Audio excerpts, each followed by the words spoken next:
이미 여러분들께 말씀드린 바와 같이 지난주까지 우리가 금식에 대하여 즉 이제 구제, 기도, 금식을 연이어서 살펴보고 이제 오늘 다시 주님께서 너희는 이렇게 기도하라라고 가르치신 주기도문을 살펴봅니다.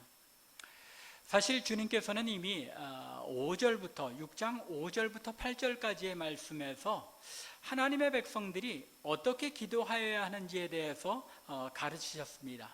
너희는 기도할 때 이렇게 기도하지 말라라고 말씀하셨죠.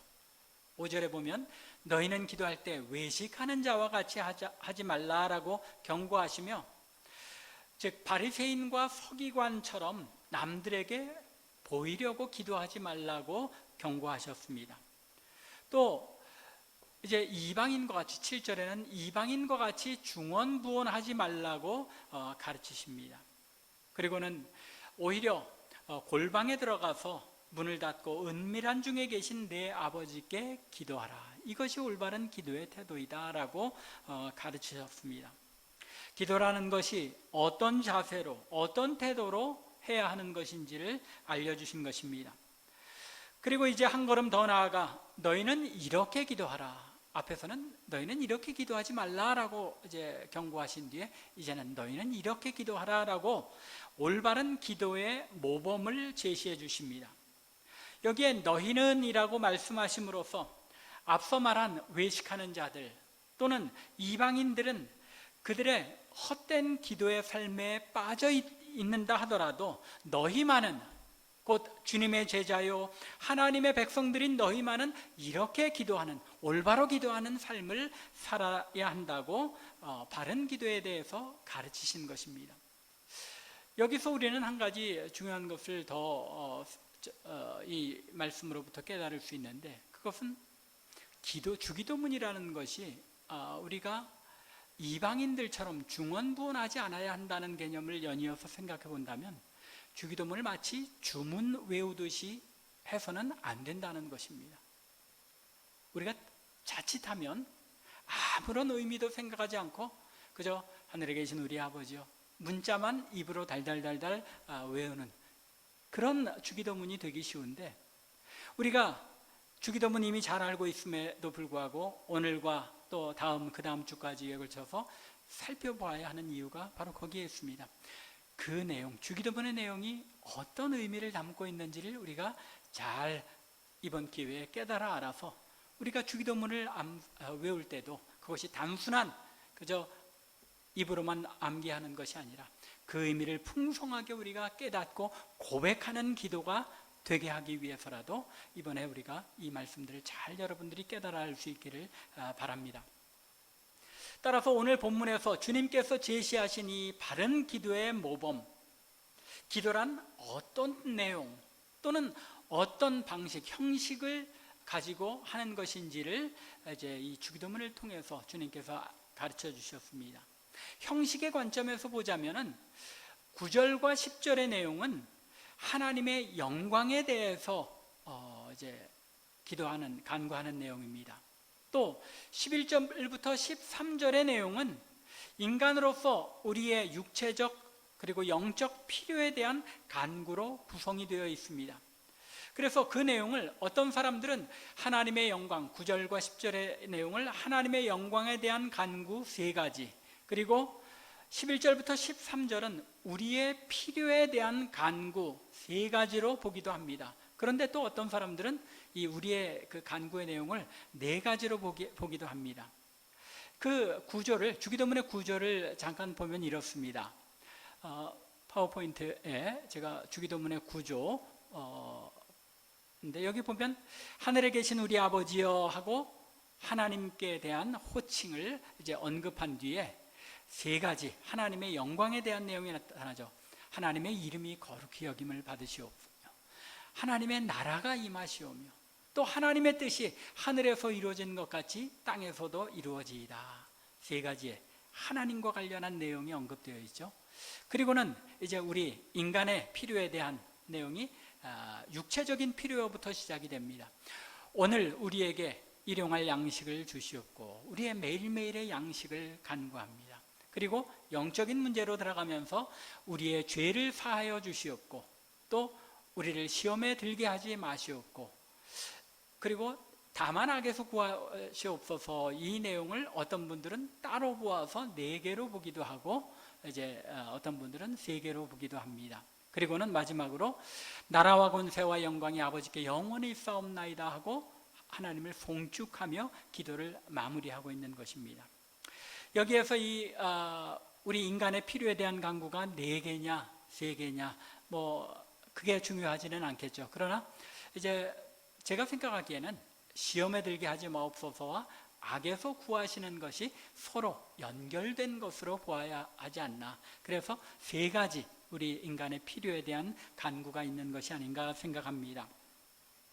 여하튼 주기도문이 이러한 구조와 내용을 가지고 있다는 사실을 염두에 두고 앞으로 2주에 걸쳐서 함께 살펴보는 가운데 너희는 이렇게 기도하라라고 하신 주님의 그 가르침이 우리의 매일매일의 기도의 삶에 실천되어지고 또 반영되어지는 그런 은혜가 있기를 바랍니다.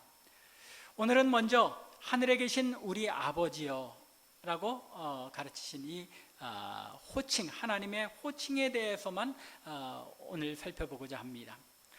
주님께서는 이 문구로 기도를 시작하심으로써 기도란 것이 무엇인가를 우리에게 알려주십니다. 기도란 막연히 알지 못하는 대상에게 막연한 내용을 구하는 것이 아니라는 사실입니다. 이방인들의 기도는 알지 못하는 신에게, 또 신이 어떤 존재인지 분명히 알지 못하는 그런 존재에게 하는 기도지만, 우리 하나님의 백성의 기도, 또 성도들의 기도는 분명한 대상이 있는데 그 대상이 누구시냐 하는 것을 먼저 이 호칭에서 우리에게 알려주고 있다는 것입니다. 기도는 분명한 대상이 있으며 그 대상에 대해서 알고 기도하며 나아가는 것임을 주님께서 지적하신 것입니다. 따라서 기도란 것은 우리의 기도를 받으시는 그 하나님께서 어떤 분이신지를 더 깊이 알면 알수록 우리의 기도는 더 깊어지고 하나님과의 관계가 더 깊이 형성이 되어지는 것, 그것이 바로 기도라는 사실입니다. 주님께서는 우리의 기도의 대상이 우리의 아버지이시며 그분은 하늘에 계신 분이심을 분명하게 일깨워 주십니다. 우리 한글 구조에서는 이 한글 구조가 또 이 서양의 언어와 다르잖아요. 그래서 이 구조가 하늘에 계신 우리 아버지여라고 이제 번역이 되었지만, 원래 헬라어에 보면 파테르 헤몬 호엔 토이스 우라노이스 해가지고 파테르 뭐 같습니까? Father, 아버지가 먼저 언급됩니다. 그 다음에 헤몬이라는 그 헬라어는 우리의라는 뜻이고, 호엔 토이스 우라노이스라는 것이 이제 관계대명사절로서 하늘에 계신이라는 뜻입니다. 그래서 오늘 이제 우리가 말씀을 살펴볼 때 한글로 따지자면 하늘에 계신부터 살펴봐야 되겠지만, 아버지 그리고 우리 그 다음에 하늘에 계신, 이 순서로 우리가 오늘 말씀을 생각해 보고자 합니다. 즉 우리의 기도의 대상이 아버지이신데 그분이 우리의 아버지, 다른 사람이 아버지가 아닌 우리의 아버지이시고 또 하늘에 계신 우리의 아버지이시라는 것입니다.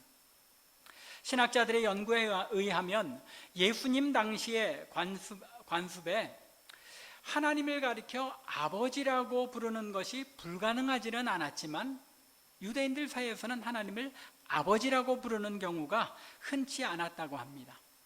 분명히 구약 성경에서는 하나님과 이스라엘 백성들을 아버지와 자녀의 관계로 언급하신 부분이 많습니다. 특별히 출애굽기 4장 22절이나 신명기 32장 6절 같은 곳을 보면 이미 하나님께서는 이스라엘을 향하여 이스라엘은 내 아들, 내 장자라고 선언하셨습니다. 그리고 또 모세가 이스라엘 백성들을 향해 말할 때도 그는 여호와 하나님은 내 아버지시여 너를 지으신 이가 아니시냐 하고, 이스라엘 백성들과 하나님의 관계는 자녀와 아버지의 관계인 것을 분명하게 밝히고 있습니다. 그리고 사도 바울은 로마서 8장 14절과 15절에서 그리고 또 갈라디아 4장 6절에서 이렇게 이 아버지와 자녀의 사상을 발전시킵니다. 무릇 하나님의 영으로 인도하심을 받는 사람은 곧 하나님의 아들이라. 너희는 다시 무서워하는 종의 영을 받지 아니하고 양자의 영을 받았으므로 우리가 아빠, 아버지라고 부르짖느니라. 갈라디아서 4장 6절에서도 너희가 아들임으로 하나님이 그 아들의 영을 우리 마음 가운데 보내사 아빠, 아버지라 부르게 하셨느니라. 우리가 하나님의 백성들이 하나님을 향하여 단순히 아버님 하고 부르는 그것이 아니라 아빠라고 부르는 그런 친밀한 관계로 우리를 부르셨고, 하나님의 성령께서 우리로 하여금 이렇게 자녀가 아빠에게 나가듯이 담대하게 나아갈 수 있게 해 주셨다는 것입니다. 여기 우리 한글에 아빠라고, 여러분들 한글 성경에서 이 아빠라는 단어가 사용된 거 아셨는지 모르겠습니다. 원래는 이것이 원어에서도 아빠입니다. 예수님 당시에는 유대인들이 이 아람어를 사용하고 있었는데, 이 아람어로 애들이 아버지를 부를 때 아이들이, 어른들은 아비라는 그런 적으로 썼지만은 아이들은 아빠라고 불렀습니다. 우리 한국말하고 공교롭게 동일한 그런 아버지에 대한 호칭인데, 그 단어를 그대로 이제 아빠라고 우리 한글에서 번역을 했습니다. 이 이야기는 어린아이들이 아무런 스스럼 없이 당연한 모든 것을 당연하게 여기고 아버지에게 친근하게 아빠라고 부르듯이, 우리 하나님의 백성들이 하나님 앞에 기도로 나아갈 때 아버지, 우리 아버지라는 그 개념 속에는 이 친근한 자녀가, 어린 자녀가 아버지를 부르는 것 같은 그런 개념이 담겨 있다는 것입니다. 주님께서 하늘에 계신 우리 아버지여라고 부르며 하나님께 나아가라고 가르치신 이유는, 하나님께서 우리의 아버지 되신 분, 인격적으로 우리를 받아주시는 분이시며 우리를 사랑하시는 분이심을 강조하려는 데 있다는 것입니다. 예수 그리스도를 통하여 우리는 하나님과 원수가 되어 진노 가운데 죽을 수밖에 없었던 자리에서 이제는 하나님의 자녀, 하나님의 아들, 딸이 되어서 아빠라고 부를 수 있는 그런 자리로 옮겨졌다는 것입니다. 바로 이것이 주님께서 하늘에 계신 우리 아버지여라고, 아버지라는 단어를 강조해서 이제 가르치신 이유인 것입니다. 더욱이 주님께서는 하나님께서 우리 주님의 아버지만 되신 것이 아니라 우리 아버지라는, 우리라는 사상을 강조하십니다. 이 서양 문명은 사실은 개인주의죠. 그래서 우리 한국 사람이나 우리 와이프라고 그러지, 이 우리 와이프라는 단어를 영어로 직역하면 어떻게 됩니까? Our wife라는 말이 안 되잖아요, 사실은. 그런데 우리 한국 사람들, 동양 사람들은 우리라는 개념이 있지만 서양 사람들은 my wife가 되어야 됩니다. my father가 되어야 되는 게 당연한데, 주님께서 우리라는 말씀을 강조하셨기 때문에 우리 영어 주기도문에서도 뭐라고 합니까? Our father, our father이라고 얘기합니다.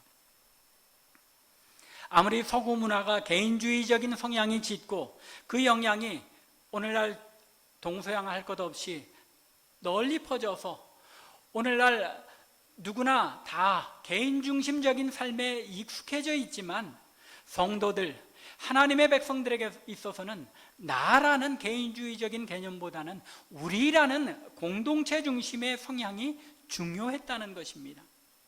성도는 기도로 하나님께 나아갈 때도 나의 문제만을 가지고 나 자신에게만 집중하는 것이 아니라 내 형제 자매의 필요와 어려움을 함께 가지고 하나님 앞에 나아가는 것이라는 점을 주님께서 강조하신 것입니다. 우리 아버지라는 말 속에 이러한 사실이 강조되어 있다는 것입니다. 그래서 사도 요한은 그의 서신 요한일서 5장 1절에서 이렇게 설명합니다. 예수께서 그리스도이심을 믿는 자마다 하나님께로부터 난 자니 또한 낳으시니, 누굽니까? 하나님, 아버지이신 하나님을 사랑하는 자마다 그에게서 난 자들, 즉 내 형제들, 주 안에서 형제자매 된 자들을 사랑하느니라. 이것이 우리라는 그런 개념에서 하나님의 백성들은, 교회는 나 자신이 아닌 우리를 중요시하는 공동체임을 주님께서 강조하신 이유인 것입니다. 성도는 같은 아버지의 자녀들인 다른 성도들을 사랑할 수밖에 없고, 따라서 우리의 기도는 나만의 기도가 아닌 우리의 기도를 하나님 앞에 드릴 수밖에 없다는 것입니다. 성도로서 우리의 기도는 나 자신에만 몰두되어 있는 기도가 아니라 우리, 즉 주 안에서 형제 자매된 성도들의 필요를 돌아보며 그들을 위해 기도할 수 있어야 하는 것임을 우리 아버지라는 이 표현을 통해서 주님께서 우리에게 알려주시는 것입니다. 우리의 기도가 우리 아버지, 우리라는 공동체를 염두에 두고 드리는 기도가 될 수 있기 바랍니다. 맨날 우리는 내 기도에 급급하죠. 내 문제가 워낙 크니까 누구나 그렇게 싶습니다. 그러나 주님께서는 그 기도를 넘어서서 우리를 논하며 우리를 생각하며 기도해야 한다고 가르치신 것입니다. 주님께서는 이렇게 우리가 기도하는 대상이 인격적이시며 우리를 사랑하시는 자애로우신 아버지이심을 강조함으로써 우리의 기도가 응답될 수 있는 이유를 알려주십니다. 그와 동시에 주님께서는 우리의 아버지이신 하나님께서 하늘에 계신 분이심을 또한 강조합니다. 하늘에 계신 분이시라는 것, 우리가 하늘에 계신 우리 아버지요, 하늘에 계신 게 당연하니까 하늘에 계신 우리 아버지요라고 그렇게 할 수밖에 없지 않느냐, 그렇게 생각할 수도 있습니다. 그런데 하늘에 계신 분이라는 이 표현이 어떤 의미를 가지고 있을 수 있을까 한번 생각해 보실 수 있기 바랍니다. 하늘에 계신 분, 하나님은 하늘에 계신 분이라는 사실 속에는 그와 반대로 우리는 어디에 있다는 사실을 강조합니까? 우리는 이 땅에 있는 존재라는 사실을 강조하고 있는 것입니다. 하나님과 우리가 비록 하나님을 우리 아버지라고 표현하지만 그 하나님은 우리와는 구별되신 분이심을 또한 강조하고 있는 것입니다. 철학 용어로는 이것을 가리켜 transcendent being 해서 초월 존재, 초월적인 존재라는 그런 개념을 사용하는데, 이 세상의 모든 피조물은 시간과 공간 안에 제약을 받는 제한된 존재이지만 하나님께서는 그 모든 것을 초월하신 분이시며 전능하신 분이시라는 점을 하늘에 계신이라는 이 단어가 강조하고 있다는 것입니다.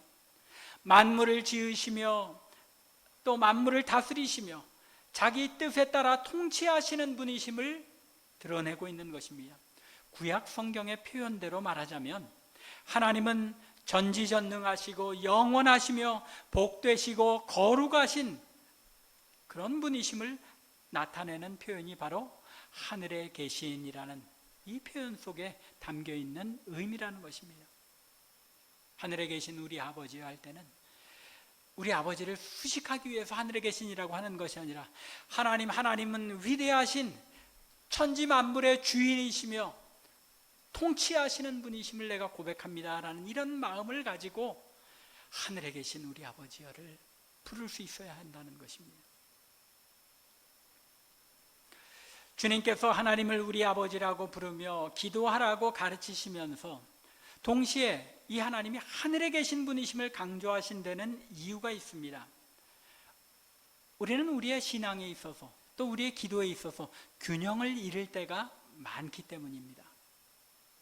이미 말씀드린 것처럼 하나님께서 자신들의 아버지가 되어 주시겠다고 구약의 말씀을 통하여 약속하셨음에도 불구하고 예수님 당시의 유대인들은 하나님을 자애로우신 아버지로 사랑하며 경외하기보다는 두려운 하나님이며 멀리 계시고 우리를 심판하시며 또한 당신의 섭리로 우주를 다스리시는 멀리 계신 그런 하나님으로만 생각했습니다.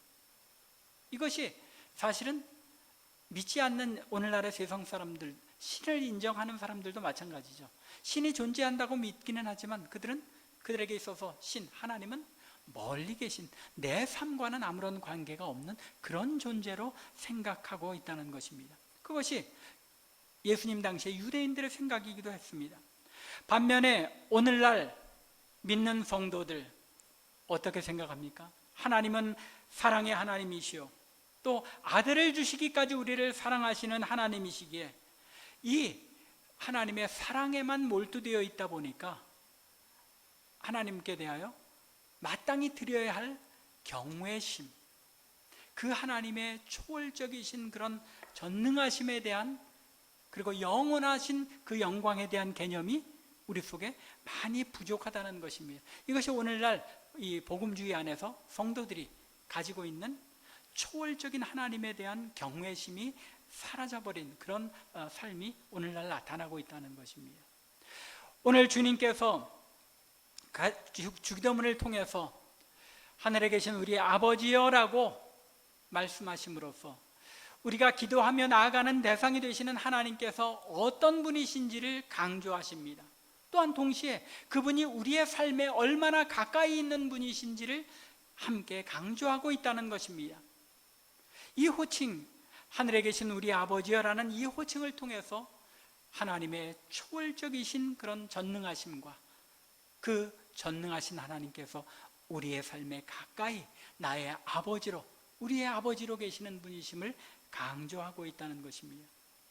우리의 기도를 들으시는 하나님께서 우리를 사랑하시는 자애로우신 아버지이심을 알고 우리의 기도를 들으시는 분이심을 확고히 믿으며 나아가는 동시에 그분이 또한 천지 만물을 지으시고 다스리시는 주권자이심을 확신하며 기도할 때에 우리는 하나님께서 우리의 기도를 들으시기를 원하시는 아버지이실 뿐만 아니라 그 기도를 충분히 이루실 능력과 권세를 가지신, 권능을 가지신 분이심을 분명히 확신할 수 있게 된다는 것입니다. 이 균형을 잃지 않아야 한다는 것입니다. 기도로 하나님 앞에 나아갈 때 우리는 하나님께서 우리의 아버지라는 사실과 더불어 그분이 전지전능하시고 영원하시며 거룩하신 분이시기에 우리의 영광과 찬양을 받으시기에 합당한 분이심을 기억하며 나아가야 한다는 것입니다. 하나님께서 전지전능하시기에 우리의 모든 것을 아신다고 분명하게 8절에 말씀하셨습니다. 구하기 전에 너희에게 있어야 할 것을 하나님 너희 아버지께서 아시느니라. 우리의 모든 것을 아시는 하나님이시고 우리에게 있어야 할 것이 무엇인지를 아시는 하나님이십니다. 그리고 그것을 채워주실 수 있는 분, 우리의 기도에 응답하실 수 있는 권능과 능력을 가지신 분이시라는 사실입니다. 동시에 그분이 자기의 아들을 우리를 위해 내어주실 정도로 우리를 사랑하시는 자애로우신 아버지이시기에 우리의 필요한 것을 아시고 채워주기를 원하시는 사랑의 하나님이심을 확신하며 기도로 나아가야 한다는 것입니다. 이것이 바로 주님께서 하늘에 계신 우리 아버지여라고 부르라고 우리에게 가르치신 이유인 것입니다. 우리의 기도 생활이 이러한 확신과 균형을 가지고 아버지 앞에 나아가는 기도의 생활이 되기를 바랍니다. 하늘에 계신 아버지시기에 내 모든 필요를 아시고 그것을 채우시기를 원하시는 분이심과 동시에 우리의 모든 필요를 채우실 능력이 있으신 전능하신 분이심을, 우리의 경외와 찬양을 받으실 분이심을 우리가 인정하며 나아갈 때 우리는 모든 염려와 근심을 아버지께 맡기고 평안과, 하나님의 백성으로서 누리는 평안과 위로와 의를 누리며 살아갈 수 있는 것입니다. 간절히 원하기는 우리 참빛교회 모든 성도들이 이러한 확신과 균형을 가지고 하늘에 계신 우리 아버지여라고 확신을 가지고 하나님 앞에 나아가 기도하는 기도의 삶을 이루시기를 바랍니다. 그로 말미암아 하나님과 더 깊고 인격적인 관계를 누리며 하나님 나라의 의와 평강과 희락을 마음껏 누리는 성도와 교회 되기를 주님의 이름으로 간절히 축원합니다. 기도드리겠습니다.